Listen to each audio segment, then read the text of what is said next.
Okay, kids. Oh my god. So, we are about to hit one of the iconic chapters. Oh.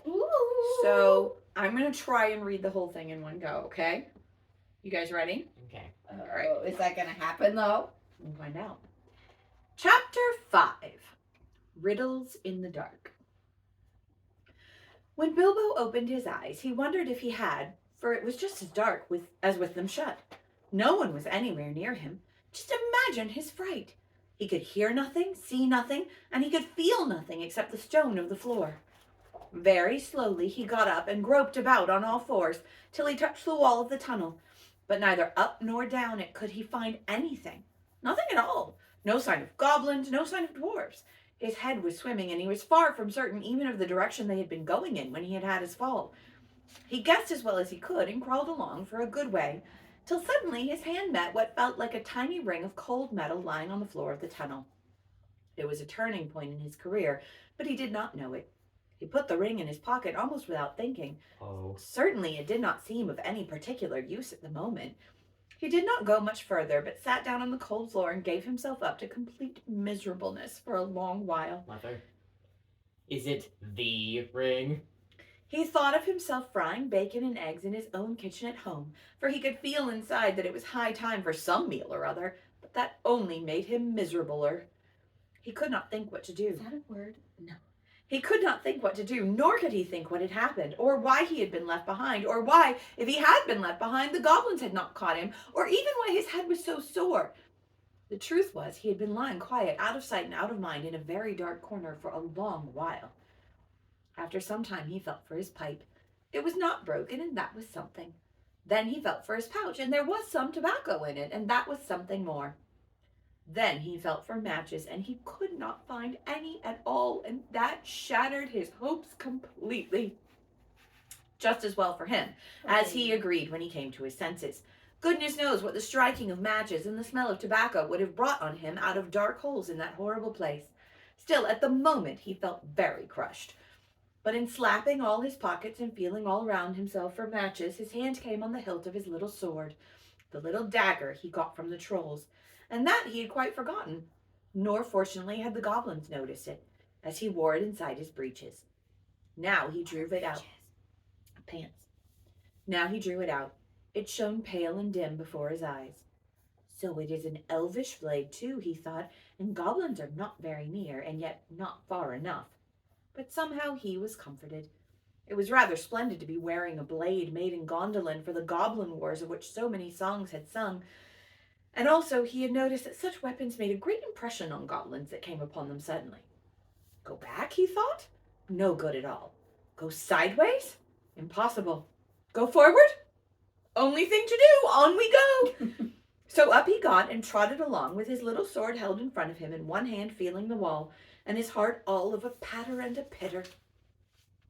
Now certainly Bilbo was in what is called a tight place, but you must remember it was not quite so tight for him as it would have been for me or for you. Hobbits are not quite like ordinary people, and after all, if their holes are nice, cheery places and properly aired, quite different from the tunnels of goblins, Let's shut it. Still, they are more used to tunneling than we are, and they do not easily lose their sense of direction underground, not when their heads have recovered from being bumped. Also, they can move very quietly and hide easily and recover wonderfully from falls and bruises, and they have a fund of wisdom and wise sayings that men have mostly never heard or have forgotten long ago. I should not have liked to have been in Mr. Baggin's place all the same. The tunnel seemed to have no end. All he knew was that it was still going down pretty steadily and keeping in the same direction in spite of a twist and a turn or two. There were passages leading off to the side every now and then, and he knew by the glimmer of his sword, or could feel with his hand on the wall. Of these he took no notice, except to hurry past for fear of goblins or half-imagined dark things coming out of them. On he went, and down, and still he heard no sound of anything except the occasional whir of a bat by his ears, which startled him at first, till it became too frequent to bother about. I do not know how long he kept on like this, hating to go on, not daring to stop, on, until he was tireder than tired. It seemed like all the way to tomorrow and over it to the days beyond. Suddenly, without any warning, he trotted splash into water. Ugh! It was icy cold. That pulled him up sharp and short. He did not know whether it was just a pool in the path, or the edge of an underground stream that crossed the passage, or the brink of a deep, dark subterranean lake. The sword was hardly shining at all. He stopped, and he could hear, when he listened hard, drops drip, drip, dripping from an unseen roof into the water, but there seemed no other sort of sound. So it is a pool or a lake and not an underground river, he thought. Still, he did not dare to wade out into the darkness. He could not swim, and he thought too of nasty, slimy things with big, bulging, blind eyes wriggling in the water. There are strange things living in the pools and lakes in the hearts of mountains. Fish whose fathers swam in, goodness only knows how many years ago, and never swam out again, while their eyes grew bigger and bigger and bigger from trying to see in the blackness. Also, there are other things more slimy than fish. Even in the tunnels and caves the goblins have made for themselves, there are other things living unbeknown to them that have sneaked in from outside to lie up in the dark. Some of these caves, too, go back in their beginnings to ages before the goblins, who only widened them and joined them up with passages, and the original owners are still there in odd corners, slinking and nosing about.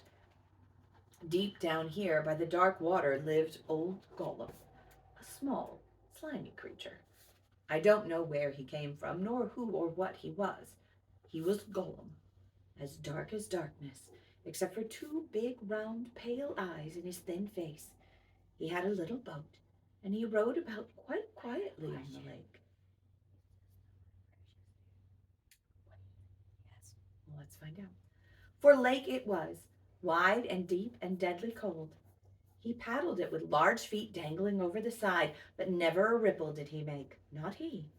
He was looking out of his pale, lamp-like eyes for blind fish, which he grabbed with his long fingers as quick as thinking. He liked meat, too. Goblin he thought good when he could get it, but he took care they never found him out. He just throttled them from behind if they ever came down alone anywhere near the edge of the water while he was prowling about. They very seldom did, for they had a feeling that something unpleasant was lurking down there, down at the very roots of the mountain. They had come on the lake when they were tunneling down long ago, and they found they could go no further. So there, their road ended in that direction, and there was no reason to go that way, unless the great goblin sent them. Sometimes he took a fancy for fish from the lake, and sometimes neither goblin nor fish came back. Actually, Gollum lived on a slimy island of rock in the middle of the lake. He was watching Bilbo now from the distance with his pale eyes like telescopes. Bilbo could not see him, but he was wondering a lot about Bilbo, for he could see that he was no goblin at all. Gollum got off into his boat and shot off from the island, while Bilbo was sitting on the brink altogether flummoxed and at the end of his way and his wits. Suddenly up came Gollum and whispered and hissed, "Bless us and splash us, my precious. I guess it's a choice feast, at least a tasty morsel it make us, Gollum." And when he said Gollum, he made a horrible swallowing noise in his throat. That's how he got his name, though he always called himself my precious. The hobbit nearly jumped out of his skin when the hiss came in his ears, and he suddenly saw the pale eyes sticking out at him. "Who are you?" he said, thrusting his dagger in front of him. "What is he, my precious?" whispered Gollum, who always spoke to himself, though never having anyone else to speak to. This is what he had come to find out, for he was not really very hungry at the moment, only curious. Otherwise he would have grabbed first and whispered afterwards. "I am Mr. Bilbo Baggins. I have lost the dwarves, and I have lost the wizard, and I don't know where I am, and I don't want to know if only I can get away." "What's he got in his hands?" said Gollum, looking at the sword, which he did not quite like. "A sword, a blade which came out of Gondolin," said Gollum, and became quite polite. "P'raps we sits here and chats with it a bitsy, my precious. It likes riddles. P'raps it does it?" He was anxious to appear friendly, at any rate for the moment, and until he found out more about the sword and the hobbit, whether he was quite alone really, whether he was good to eat, and whether Gollum was really hungry. Riddles were all he could think of. Asking them, and sometimes guessing them, had been the only game he had ever played with other funny creatures sitting in their holes in the long, long ago. before he lost all his friends and was driven away alone and crept down, down into the dark under the mountains. Very well, said Bilbo, who was anxious to agree until he found out more about the creature, whether he was quite alone, whether he was fierce or hungry, and whether he was a friend of the goblins. You ask first, he said, because he had not had time to think of a riddle. So Gollum hissed, What has roots as nobody sees? It's taller than trees. Up it goes, and yet never grows. Easy, said Bilbo. Mountain, I suppose. Does it guess easy? It must have a competition with us, my precious. If Precious asks, and it doesn't answer, we eats it, my precious. If it asks us, and we doesn't answer, then we does what it wants, eh? We shows it the way out. Yes. All right, said Bilbo, not daring to disagree, and nearly bursting his brains to think of riddles that could save him from being eaten. 30 white horses on a red hill. First they champ, then they stamp, then they stand still. That was all he could think of to ask. The idea of eating was rather on his mind. It was rather an old one, too, and Gollum knew the answer as well as you do. Chestnuts, he hissed. Teeth, my precious, but we have only 6. Then asked his second. Voiceless it cries, wingless flutters, toothless bites, mouthless mutters. Half a moment, cried Bilbo, who was still thinking uncomfortably about eating. Fortunately, he had once heard something rather like this before, and getting his wits back, he thought of the answer. Wind. Wind, of course, he said, and he was so pleased that he made up one on the spot. This'll puzzle the nasty little underground creature, he thought. An eye in a blue face saw an eye in a green face. That eye is like to this eye, said the first eye, but in low place, not in high place, said Gollum. He had been underground a long, long time and was forgetting this sort of thing. But just as Bilbo was beginning to hope that the wretch would not be able to answer, Gollum brought up memories of ages and ages and ages before, when he lived with his grandmother in a hole in a bank by the river. My precious, he said, sun on the daisies, it means, it does. But these ordinary, above-ground, everyday sort of riddles were tiring for him. Also, they reminded him of days when he had been less lonely and sneaky and nasty, and that put him out of temper. What is more, they made him hungry. So this time he tried something a bit more difficult and more unpleasant. It cannot be seen, cannot be felt, cannot be heard, cannot be smelt. It lies behind stars and under hills, and empty holes it fills. It comes first and follows after, ends life, kills laughter. Unfortunately for Gollum, Bilbo had heard that sort of thing before, and the answer was all around him anyway. Dark, he said, without even scratching his head or putting on his thinking cap. A box without hinges, key, or lid, yet golden treasure inside is hid, he asked to gain time, until he could think of a really hard one. This he thought a dreadfully easy chestnut, though he had not asked it in the usual words. But it proved a nasty poser for Gollum. He hissed to himself, and still he did not answer. He whispered and sputtered. After some time, Bilbo became impatient. Well, what is it? He said. The answer's not a kettle boiling over, as you seem to think from the noise you're making. Give us a chance. Let it give us a chance, my precious. Well, said Bilbo, after giving him a long chance, what about your guess? But suddenly Gollum remembered thieving from Ness long ago, and sitting under the riverbank teaching his grandmother to suck. Exit! He hissed. Exit it is! Then he asked, alive without breath, cold as death, never thirsty, ever drinking, all in mail, never clinking. He also, in his turn, thought this was a dreadfully easy one, because he was always thinking of the answer. But he could not remember anything better at the moment. He was so flustered by the egg question. All the same, it was a poser for poor Bilbo, who never had anything to do with the water if he could help it. I imagine you know the answer, of course, or can guess it easy as winking, since you're sitting comfortably at home, and have not the danger of being eaten to disturb your thinking. Bilbo sat and cleared his throat once or twice, but no answer came. After a while, Gollum began to hiss with pleasure to himself. Is it nice, my precious? Is it juicy? Is it scrumptiously crunchable? He began to peer at Bilbo out of the darkness. Half a moment, said the hobbit, shivering. I gave you a good long chance just now. It must make haste. Haste, said Gollum, beginning to climb out of his boat onto the shore to get at Bilbo. But when he put his long webby foot in the water, a fish jumped out in fright and fell on Bilbo's toes. Ah, he said, it's cold and clammy. And so he guessed. Fish! Fish! He cried. It is fish! Gollum was dreadfully disappointed, but Bilbo asked another riddle as quick as ever he could, so that Gollum had to get back into his boat and think. No legs lay on one leg.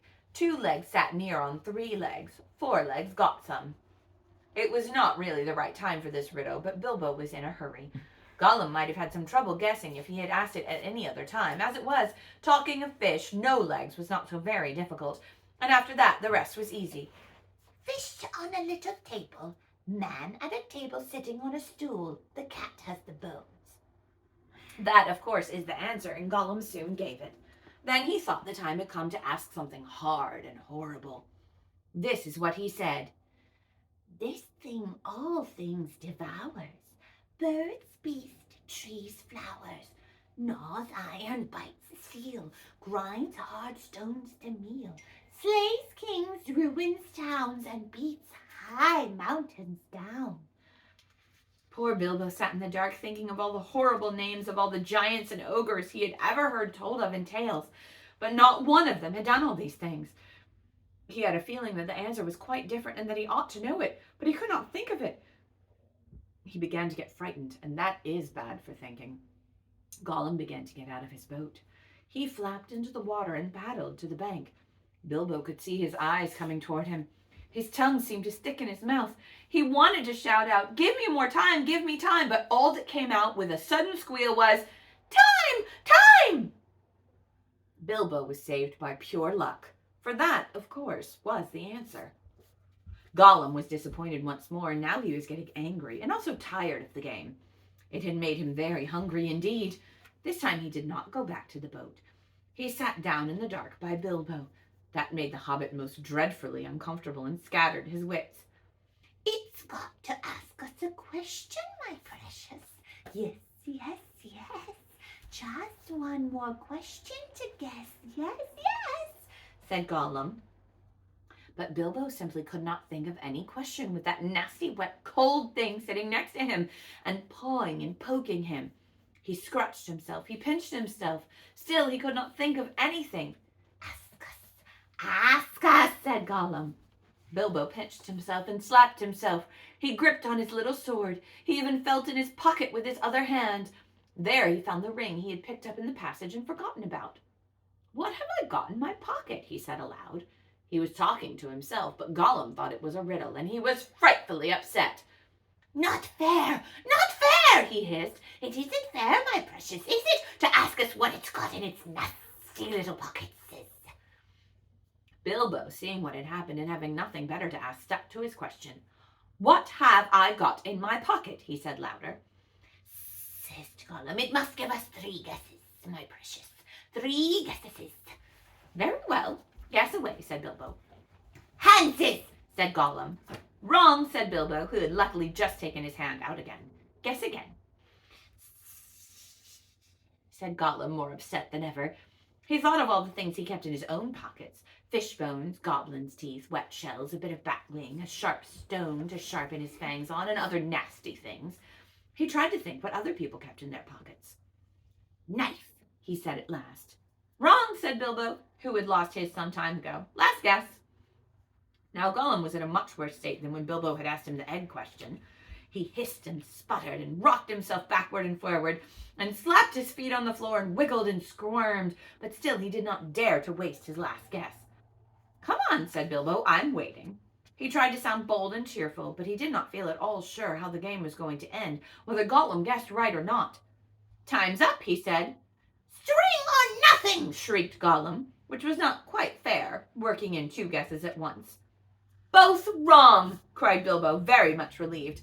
and he jumped at once to his feet, put his back to the nearest wall, and held out his little sword. He knew, of course, that the riddle game was sacred and of immense antiquity, and even wicked creatures were afraid to cheat when they played at it. But he felt he could not trust this slimy thing to keep any promise at a pinch. Any excuse would do for him to slide out of it, and after all, that last question had not been a genuine riddle according to the ancient laws. But at any rate, Gollum did not attack him. He could see the sword in Bilbo's hand. He sat still, shivering and whispering. At last, Bilbo could wait no longer. "Well," he said, "what about your promise? I want to go. You must show me the way." Did we say so, precious? Show the nasty little Baggins the way out? Yes, yes. But what has it got in its pockets, is there? Not string, precious, but not nothing. Oh, no. Gollum. "Never you mind," said Bilbo. "A promise is a promise." Cross it is, impatient, precious, hissed Gollum. But it must wait, yes, it must. We can't go up the tunnel so hasty. We must go and get some things first, yes? Things to help us. "Well, hurry up," said Bilbo, relieved to think of Gollum going away. He thought he was just making an excuse and did not mean to come back. What was Goblin talking about? What useful thing could he keep out on the dark lake? But he was wrong. Gollum did mean to come back. He was angry now and hungry, and he was a miserable, wicked creature, and already he had a plan. Not far away was his island, of which Bilbo knew nothing, and there in his hiding place he kept a few wretched oddments, and one very beautiful thing.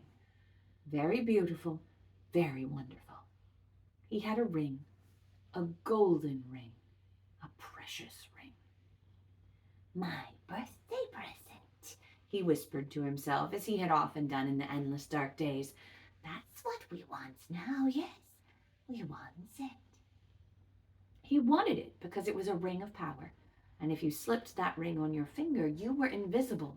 Only in the full sunlight could you be seen, and then only by your shadow, and that would be shaky and faint. My birthday present. It came to me on my birthday, my precious.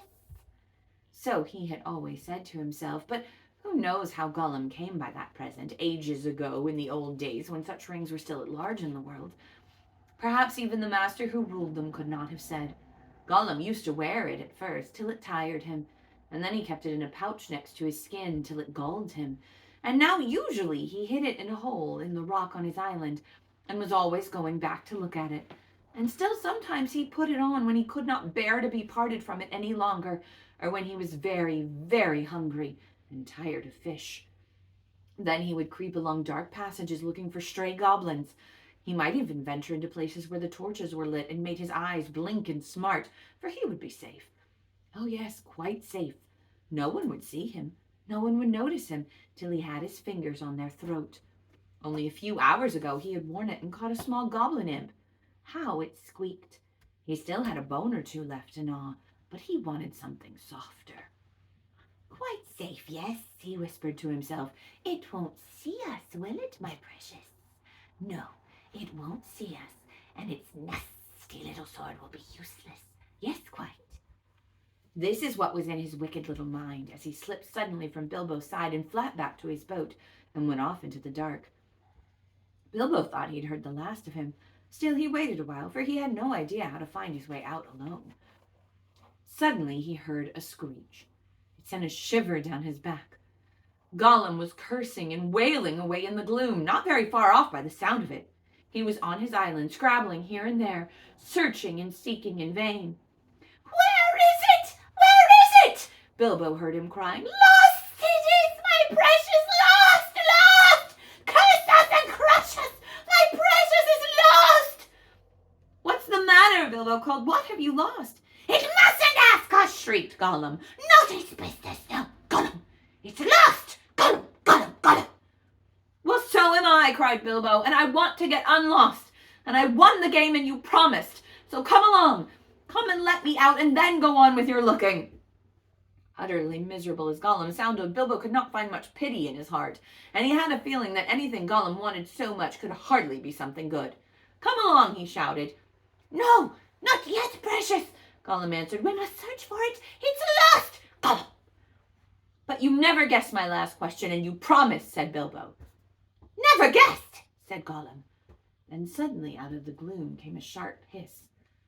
What has it got in its pockets? Tell us that.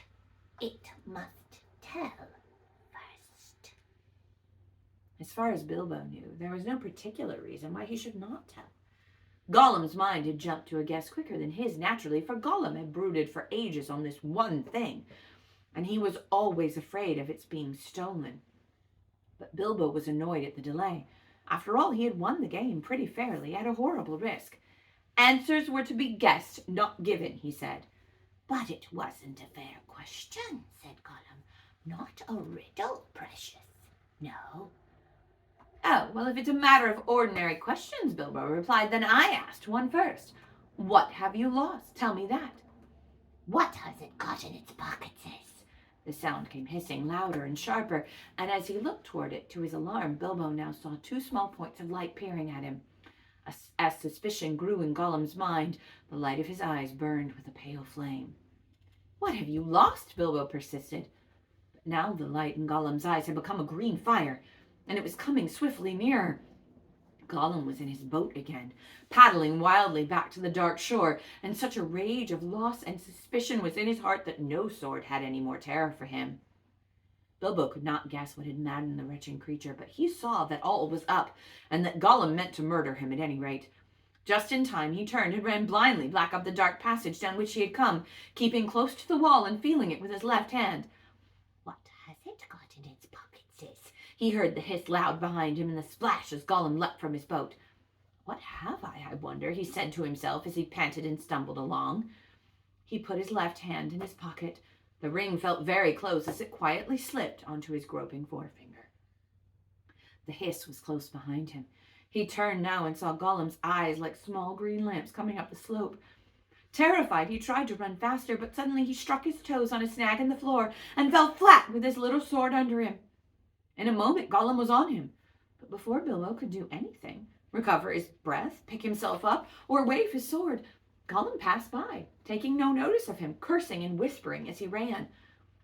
What could it mean?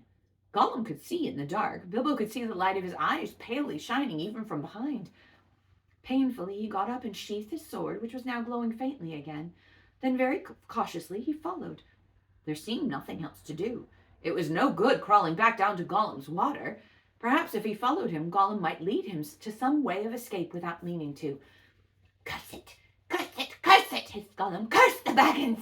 It's gone. What has it got in its pockets? Oh, we guess, my precious. He's found it? Yes, he must have. My birthday present. Bilbo pricked up his ears. He was at last beginning to guess himself. He hurried a little, getting as close as he dared behind Gollum, who was still going quickly, not looking back, but turning his head from side to side, as Bilbo could see from the faint glimmer on the walls. My birthday present! Curse it! How did we lose it, my precious? Yes, that's it, when we came this way last, when we twisted that nasty young squeaker. That's it. Curse it! It slipped from us after all these ages and ages. It's gone! Gollum! Suddenly Gollum sat down and began to weep, a whistling and gurgling sound horrible to listen to. Bilbo halted and flattened himself against the tunnel wall. After a while, Gollum stopped weeping and began to talk. He seemed to be having an argument with himself. It's no good going back there to search, no. We doesn't remember all the places we visited, and it's no use. The Baggins has got it in its pockets. The nasty noser has found it, we says. We guesses, precious, only guesses. We can't know till we find the nasty creature and squeezes it. But it doesn't know what the present can do, does it? It'll just keep it in its pockets. It doesn't know and it can't go far. It's lost itself, the nasty nosy thing. It doesn't know the way out. It said so. It said so, yes. But it's tricksy. It doesn't say what it means. It won't say what it's got in its pockets. It knows. It knows the way in. It must know a way out, yes. It's all to the back door. To the back door, that's it. The goblins will catch it then. It can't get out that way, precious. The Gollum goblins. Yes, but it's got the present, our precious present. Then goblins will get it. Oh, they'll find it. They'll find out what it does. We shan't ever be safe again, never. Boom. One of the goblins will put it on, and then no one will see him. He'll be there but not seen. Not even our clever eyes will notice him, and he'll come creepsy and tricksy and catch us.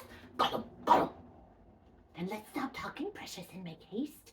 If the Baggins has gone that way, we must go quick and see. Go, not far now. Make haste! With a spring, Gollum got up and started shambling off at a great pace. Bilbo hurried after him, still cautiously, though his chief fear now was of tripping on another snag and falling with the noise. His head was in a whirl of hope and wonder. It seems that the ring he had was a magic ring. It made you invisible. He had heard of such things, of course, in old tales, but it was hard to believe that he really had found one by accident. Still, there it was. Gollum, with his bright eyes, had passed him by only a yard to one side. On they went, Gollum flip-flapping ahead, hissing and cursing, Bilbo going behind, going as softly as a hobbit can.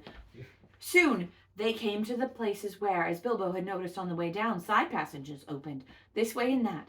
Gollum began at once to count them. 1 left, yes. 1 right, yes. 2 right, yes, yes. 2 left, yes, yes. And so on and on.